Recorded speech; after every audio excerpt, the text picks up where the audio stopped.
could see it. I could see this young man starting to really get stronger in the second half of the race. But I still wasn't sure that he was going to be able to pull. He cut the deficit down to like 25 seconds. And that seems like a lot, and that is a lot, right? But it's the mile, so there's a lot of time. And I could see that first place swimmer, he just kept slowing down every single 25 yards. So I could see where this was going, and the excitement was just unbelievable. The second place swimmer finally overtook him on the second to last lap. They were neck and neck going into the final, 10 to 15 yards.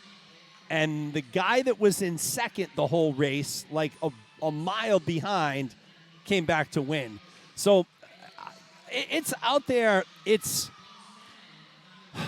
on the WPI Athletics YouTube page. So if you go to the WPI Athletics YouTube page, you'll see the short course age group championships. I know it was at WPI. Whether it was this past short course, and I believe it was, but that's my most memorable race by far. That was such a ridiculous race. The comeback was so incredible, and I wish I could remember the swimmers' names. I'm going to have to dig and look that race up. It was unreal. So that's my most memorable race. Obviously, I've called some pretty awesome races. I mean, tonight we had 2 A finals determined by 2 100ths of a second. I've seen plenty of A finals determined by 1 100th of a second. We did some shootout races at Brown University a couple years ago before COVID, where it would be 8 swimmers would swim. Let's say 8 swimmers would do a 50 free. Then they'd finish. The top 4 would just go right back to the starting blocks, do another 50 free.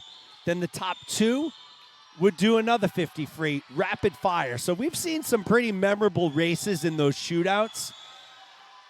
Hopefully there'll be a shootout meet coming up this long course season, because I think you all would love that for sure.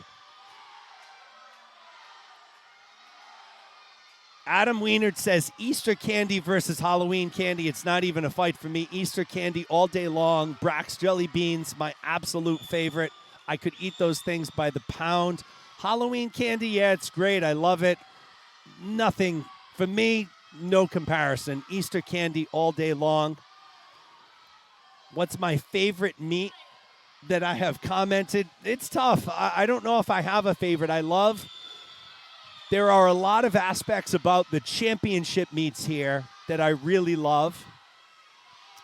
I like in the prelims where it's a little more laid back. I don't have to talk all swimming, right? We can have some fun conversations, and I can go off and talk about some non-swimming stuff, maybe some sports, current events, or pop culture stuff. That's what I like. To be honest, though, it's the most memorable meets for me are the meets. There's always good swims, right? So the good swims are always going to be there. It's the engagement. What you all are doing right now in the live chat, this is what I live for. I love the questions, the comments, the back and forth. So that's really what makes a meet memorable to me. How did my oldest daughter get into competitive swimming? So Addison's 16. We started her off. She was like 3 or 4 years old. We put her into soccer because swim wasn't even on my wife and I's radar. I wasn't a swimmer, neither was my wife. I played baseball and basketball. My wife played volleyball and ran track. So swimming wasn't on our radar. We were thinking of,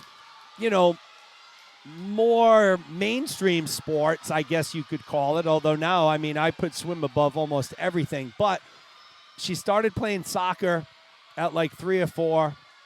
Didn't like it. Went into basketball maybe at 5 or 6. Didn't like it.